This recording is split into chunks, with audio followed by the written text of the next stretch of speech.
Halo teman-teman semuanya, kami dari kelompok 3 Statistik Pendidikan akan mempresentasikan mengenai data statistik yang beranggotakan Vika Aulia Rohmah dengan NIM 19021040245, Riki Zaimas Mustaim 19021040248, Muhammad Fadli Al-Fauzi 19021040254, Afifa Zana Saita 19021040259, Muhala Ifa Rofaila 19021040278, Rafif Anis Maudina 19021040285, dan Asasi Putri Ayu 19021040287. Data kualitatif.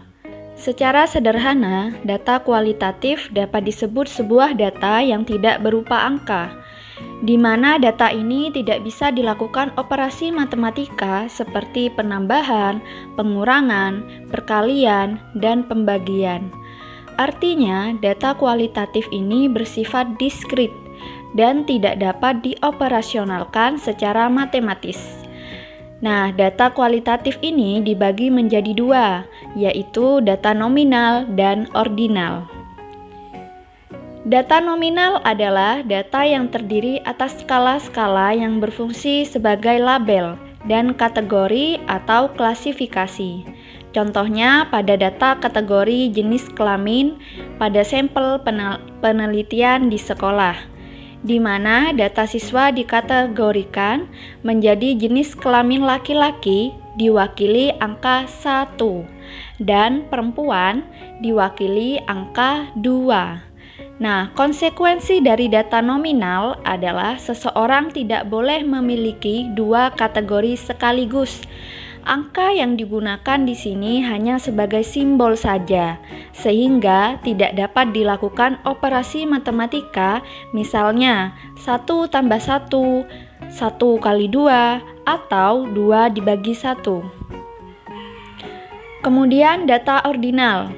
Jika pada data nominal, semua data kategori dianggap sama atau setara, maka pada data ordinal terdapat klasifikasi data berdasarkan urutan atau tingkatan atau peringkatnya. Nah, sebagai contoh mengenai tingkat pendidikan yang dikategorikan menjadi SD diwakili angka 1, kemudian SMP diwakili angka 2, SMA diwakili angka 3, diploma diwakili angka 4, dan sarjana diwakili angka 5. Nah, dalam contoh ini tingkat pendidikan tertinggi adalah sarjana dan terendah adalah SD. Jadi, kalau dilihat dari tingkatannya, dari yang paling tinggi adalah sarjana, kemudian diploma, setelah diploma SMA, kemudian SMP, dan SD.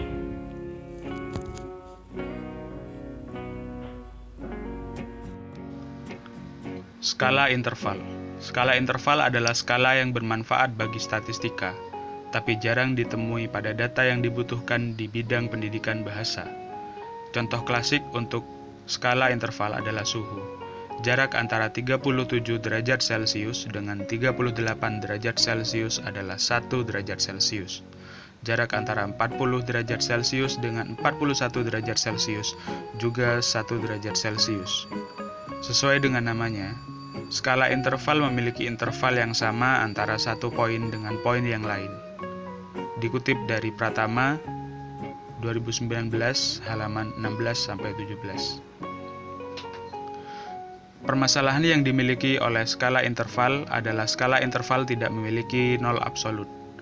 20 derajat Celcius dan 40 derajat Celcius memiliki jarak 20 derajat Celcius.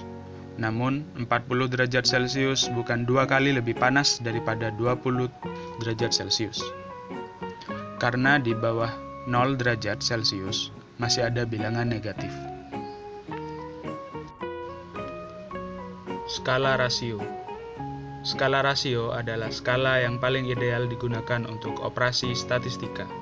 Sifat skala rasio hampir sama dengan skala interval. Dari poin satu ke poin yang lain, jaraknya selalu sama dan stabil.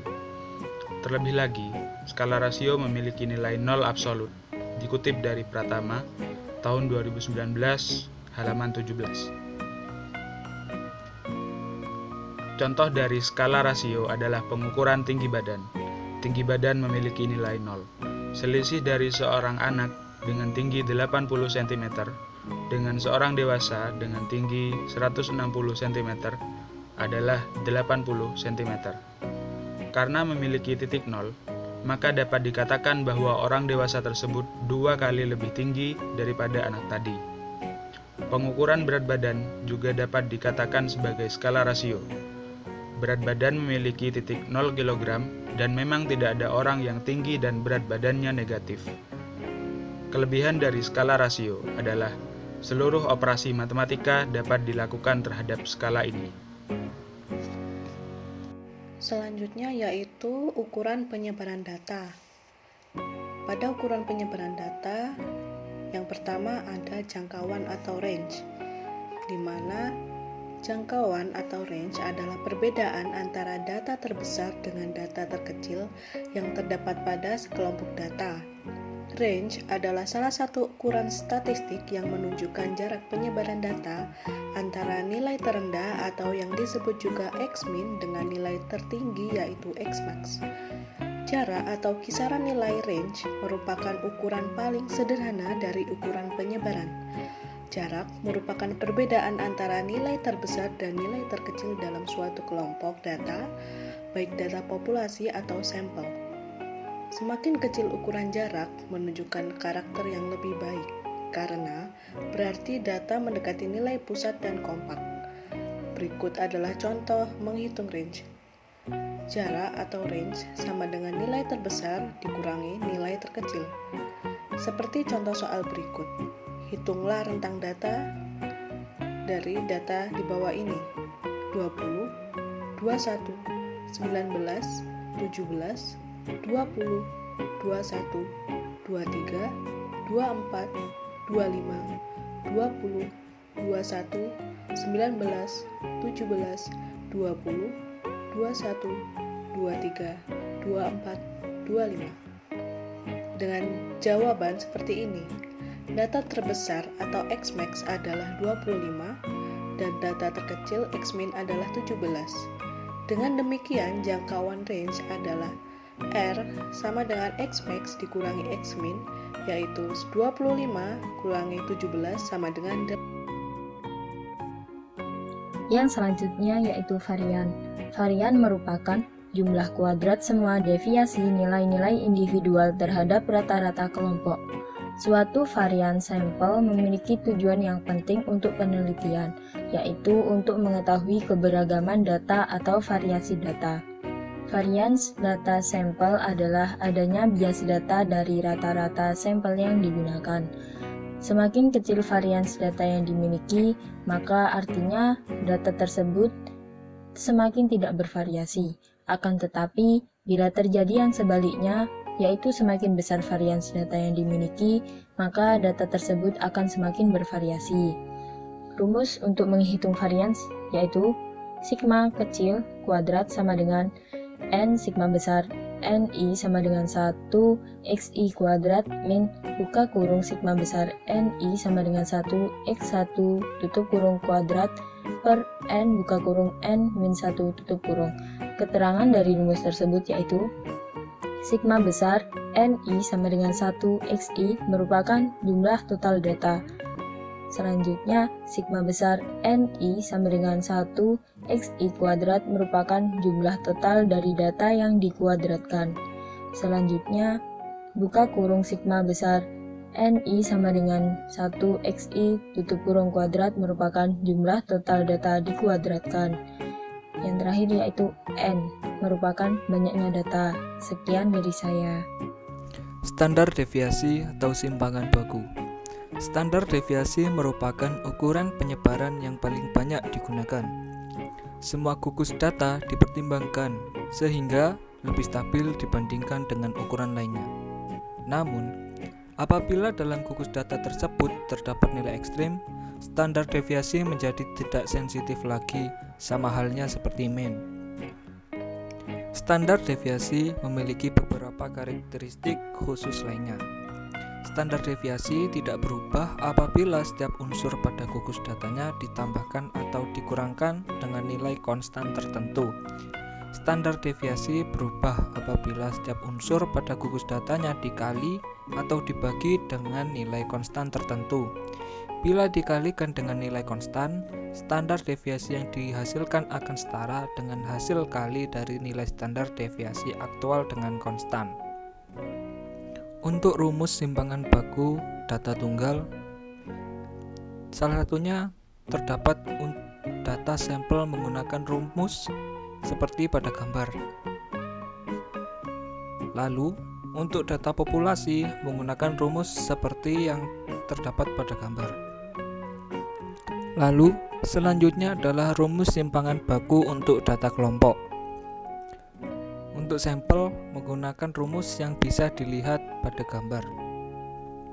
Lalu, untuk populasi menggunakan rumus yang dapat dilihat pada gambar. Sekian. Untuk materi selanjutnya akan dilanjutkan dari rekan saya. Koefisien variasi. Baik tidaknya suatu kumpulan data dipengaruhi oleh besar kecilnya koefisien variasi. Koefisien variasi adalah perbandingan antara simpangan baku dengan nilai rata-ratanya dan dinyatakan dalam bentuk persen. Jika koefisien variasi semakin kecil, maka data semakin homogen, dan jika semakin koefisien variasi. Baik tidaknya suatu kumpulan data dipengaruhi oleh besar kecilnya nilai koefisien variasi. Koefisien variasi adalah perbandingan antara simpangan baku dengan nilai rata-ratanya dan dinyatakan dalam bentuk persen. Jika koefisien variasi semakin kecil, maka data semakin homogen, dan jika koefisien variasi semakin besar, maka dikatakan data adalah data heterogen. Koefisien variasi dirumuskan sebagai berikut. KV sama dengan S per X dikali 100%. Dengan KV adalah koefisien variasi, kemudian S merupakan simpangan baku, dan X adalah rata-rata. Data normal dan data tidak normal dalam statistik. Menurut Irianto 2007, data populasi akan berdistribusi normal jika rata-rata nilainya sama dengan modenya serta sama dengan mediannya, dan sebagian nilai atau skor mengumpul di posisi tengah. Nah, statistika berupaya memelihara agar data yang diambil memiliki hasil yang berada pada nilai rata-rata atau yang dapat disebut dengan istilah kewajaran. Nah, dalam menguji kewajaran ini perlu ditempuh suatu pengujian normalitas. Uji normalitas data adalah bentuk pengujian tentang kenormalan distribusi data. Tujuan dari ujian ini untuk mengetahui apakah data yang terambil merupakan data terdistribusi normal atau bukan. Nah, maksud dari data terdistribusi normal adalah data akan mengikuti bentuk distribusi normal di mana data memusat pada nilai rata-rata dan median. Untuk pengujian normalitas data, Matondang 2012 mengemukakan bahwa ada dua pengujian normalitas, yaitu pendekatan statistik parametrik, yaitu uji Lilliefors dan uji Chi-kuadrat. Pengujian normalitas data dapat dilakukan dengan berbagai teknik tergantung dengan karakteristik data. Dalam hal ini, teknik pengujian normalitas dapat dilakukan dengan 3 cara pengujian, yaitu 1. Lilliefors, 2. Kolmogorov-Smirnov, dan 3. Chi-kuadrat.